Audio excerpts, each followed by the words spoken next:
Tax तब भी देना पड़ेगा। ये चीज भी बहुत से ट्रेडर्स को नहीं पता, टैक्स उस टाइम पे नहीं देना पड़ेगा अगर आपने ये चीज नहीं बताई इनकम टैक्स अथॉरिटी को 78% की पेनल्टी लगा देगा। ये बात क्रिप्टो ट्रेडर्स को पता ही नहीं हो, यही उनकी बर्बादी का सबसे बड़ा रीजन है। जब भी अपने क्रिप्टो एक्सचेंज में ट्रेड करने जाओगे एक चीज चेक कर देना, तब नहीं पड़ेगा 30%, तब नहीं पड़ेगा 1% टीडीएस।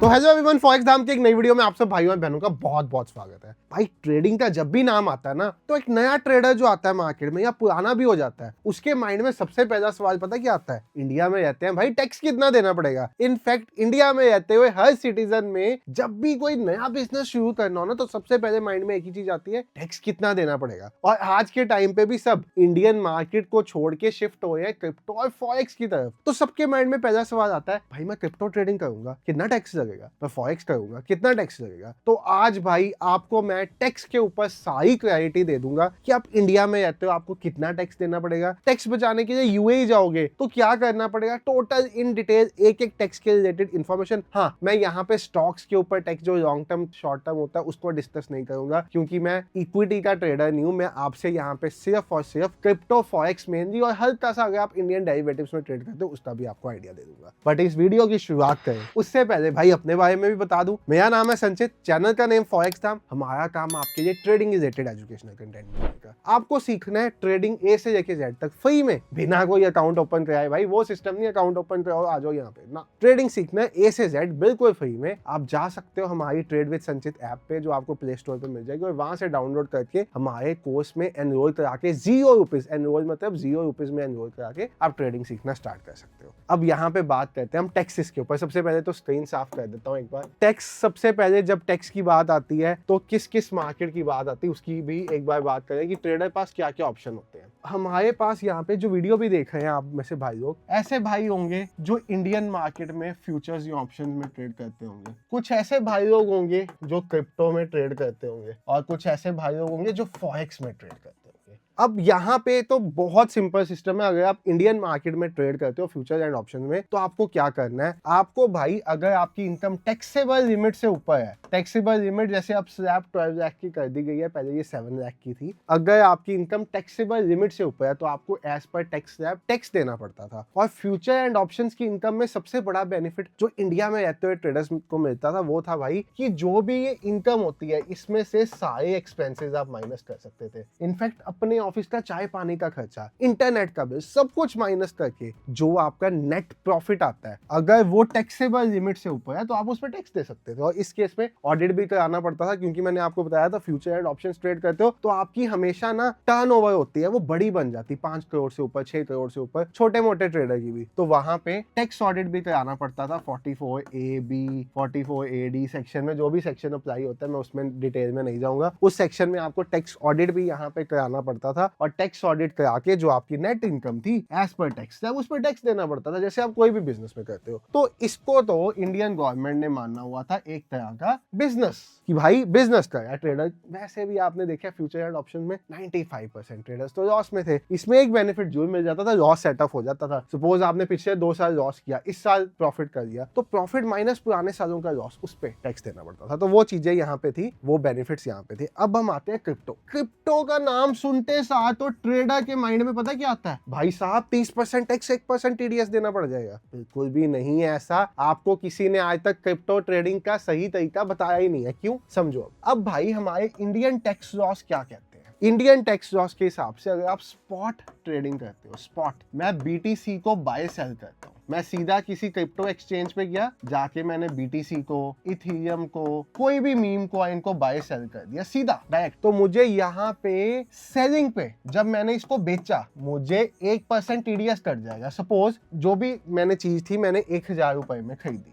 ठीक है, आई बॉट इट फॉर ₹1000, मैंने इसको ₹1100 की बेच दी। तो बेचते साथ सबसे पहले मेरा 1% यानी कि ₹11 कट जाएंगे। सरकार को मेरे बिहाफ पे क्रिप्टो एक्सचेंज टैक्स पे कर देगी 1% का। इसके अलावा ये ट्रांजैक्शन रिपोर्ट की जाएगी आपकी वीडीए में, वर्चुअल डिजिटल एसेट्स, आपके एआईएस, एनुअल इंफॉर्मेशन स्टेटमेंट। थोड़े से हैवी वर्ड्स हैं भाई, टैक्स वाले बच्चों को सुनने में आसान लगेंगे। एनुअल इंफॉर्मेशन स्टेटमेंट वीडीए में, वीडीए मतलब वर्चुअल डिजिटल एसेट, ये आपकी सेल रिपोर्ट की जाएगी। और अगर आप ITR भरते हुए इसको अपनी रिटर्न में नहीं बताते, कैसे बताना होता है? आपको बताना होता है भाई मैंने इतने का दिया था, इतने का बेचा, नेट मैंने 100 रुपए कमाए और उस 100 रुपए के ऊपर मैं आपको 30% टैक्स दे रहा हूँ, यानी कि 30 रुपए का टैक्स दे रहा हूँ। सिंपल सी बात। अब इसमें अभी आपको आगे भी बताते हैं। अगर आपने ये चीज नहीं बताई इनकम टैक्स अथॉरिटी को अपनी क्रिप्टो ट्रांजेक्शन के बारे में, तो 78% की पेनल्टी लगा देगा गवर्नमेंट और भाई आपकी ट्रेडिंग से मन नहीं उठ जाएगा। तो ये चीज की क्लैरिटी पहले ही अपने माइंड में बिठा लो। अब इसमें एक और बहुत बड़ा लूप हो जाए जो नहीं पता ट्रेडर्स को। समझ लो मैंने एक मीम कॉइन था भाई, कोई भी मीम कॉइन था, डॉज था सपोज, मैंने इसको 1000 रुपए में खरीदा, मैंने इसको 1100 रुपए में बेच दिया, मुझे प्रॉफिट कितना हुआ? 100 रुपए का। और इसी में मैंने डॉज को दोबारा मैंने 1000 में फिर से खरीदा, तब बेचा 800 रुपए में, मुझे लॉस कितना हुआ? 200 रुपए का। नॉर्मल बंदा क्या करेगा? भाई मैं तो लॉस में हूँ, 100 रुपए का प्रॉफिट था, 200 का लॉस था, नेट मैंने तो 100 रुपए का लॉस किया। यही समझोगे ना आप, यही समझोगे लेमैन। बट हमारा इंडियन टैक्स लॉ इसको किसी और एंगल से देखता है। वो क्या कहता है? इस प्रॉफिट के ऊपर लाओ भाई 30%,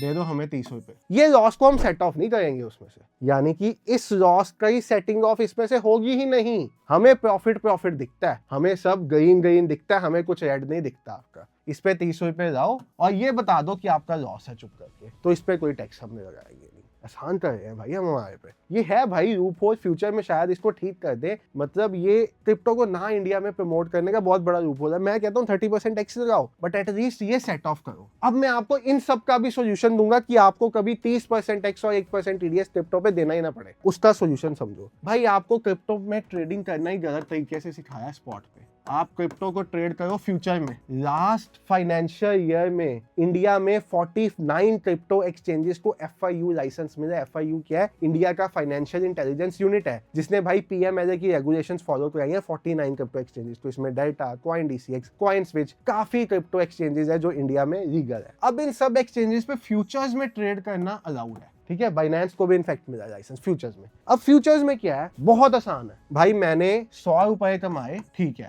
मैंने 120 गवाए, रिपोर्ट दे दो भाई मैं नेट लॉस में हूं, मुझे कोई टैक्स नहीं देना पड़ेगा, 1% TDS भी नहीं कटेगा। आप डेल्टा पे ट्रेड करो, CoinDCX फ्यूचर्स में, स्पॉट में नहीं करना। स्पॉट में करोगे तो 30% टैक्स लगेगा ही लगेगा। ये बात क्रिप्टो ट्रेडर्स को पता ही नहीं हो, यही उनकी बर्बादी का सबसे बड़ा रीजन है। अगर मैंने 120 कमाए और 100 गवाए, नेट कमाया 20 रुपए, इसमें से करो अपने ऑफिस के सारे खर्चे माइनस, बिजली का बिल, टेलीफोन का बिल, चाय पानी का खर्चा, सैलरी, सब डाल दो। नेट जो बचा उसके ऊपर टैक्स दे दो, टैक्स स्लैब के हिसाब से। यानी कि इसको भी गवर्नमेंट बिजनेस मानती है, क्योंकि आप डेरिवेटिव ट्रेडिंग कर रहे हो, आप क्रिप्टो को सीधा डील नहीं कर रहे। डेरिवेटिव मतलब क्या होता है? जैसे आप निफ्टी ऑप्शन में ट्रेड करते हो, तो आप निफ्टी को थोड़ी ट्रेड कर रहे हो, आप निफ्टी की डिराइव्ड वैल्यू पे खेल रहे हो। यहाँ पे आप फ्यूचर एंड ऑप्शन में खेलते हो, क्रिप्टो में डिराइव्ड वैल्यू में खेलते हो। तो स्पॉट वाला झंझट ही खत्म हो जाएगा आपकी जिंदगी से। अब बात आती है फॉरेक्स की। फॉरेक्स का सिस्टम तो भाई कुछ ऐसा है कि अगर आपने इसको 100% लीगली ट्रेड करना है, तो आप क्रिप्टो बाय करोगे स्पॉट में और उसको सेल करोगे स्पॉट में, तो यहाँ पे तो वो 30% आपको देना ही पड़ेगा, उससे कोई नहीं बचा सकता आपको। 1% TDS, 30% लीगली। इलीगल के लिए फिर वो दूसरे रूट्स हैं जिसके बारे में यहाँ पे डिस्कस नहीं करूंगा, जिसमें टैक्स बच जाता है। ट्रेड करने का रूट लीगल है बट टैक्स बच जाता है उसमें,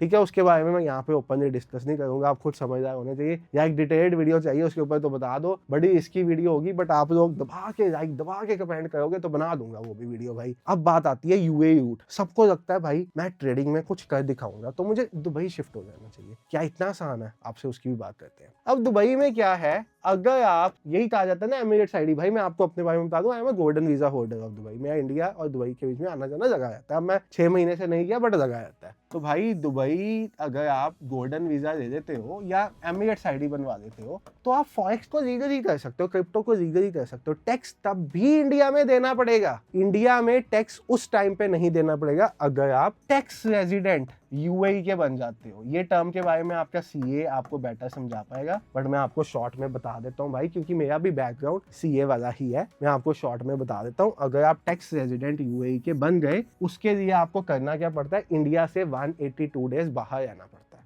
ठीक है। बट उसमें भी एक वो है कि 182 डेज से बाद एम्प्लॉयमेंट वीजा पे जाना पड़ेगा, कि आपको दिखाना पड़ेगा आप एम्प्लॉय हो। अगर आप एम्प्लॉयमेंट वीजा पे नहीं रहते तो 182 डेज के साथ साथ 4 साल में पता नहीं या 3 साल में 365 दिन बाहर रहना पड़ता है। है। अब भाई सीए वाली लाइन से ना डिस्कनेक्ट हुए काफी टाइम हो गया है, प्रैक्टिस छोड़े काफी टाइम हो गया, तो वो अब चीजें माइंड में नहीं है। बट अब 3 साल या 4 साल होता है, मैं 365 दिन बाहर रहना पड़ता है और 183 डेज एक करंट ईयर में भी। अगर आप वो पूरा नहीं करना चाहते, सीधा एक साल में 183 डेज बाहर रह के इंडिया से टैक्स रेजिडेंसी यूएई की ले सकते हो आप। यूएई में टैक्स 0 है, तो जो क्रिप्टो फॉरेक्स इनकम करोगे उसके ऊपर 0 टैक्स पड़ेगा। बट अगर आप समझो एमिरेट्स आईडी बना के या यूएई में कंपनी खोल के, आपको क्रिप्टो पे टैक्स नहीं देना पड़ेगा, पूरा देना पड़ेगा। यूएई गवर्नमेंट की इंडियन गवर्नमेंट के साथ ट्रीटी है जहां पे एक एक इनकम को इंडिया में रिपोर्ट किया जाएगा और टैक्स तब भी देना पड़ेगा। ये चीज भी बहुत से ट्रेडर्स को नहीं पता और इन्फ्लुएंसर बेवकूफ बनाते हैं इसके बारे में। ठीक है, तो आई होप मैंने आपका टैक्स स्ट्रक्चर बहुत सिंपल रखा है आज। स्पॉट फ्यूचर्स, स्पॉट डेरिवेटिव्स, मतलब स्पॉट में करोगे तो 30%, डेरिवेटिव में करोगे तो कोई झंझट नहीं।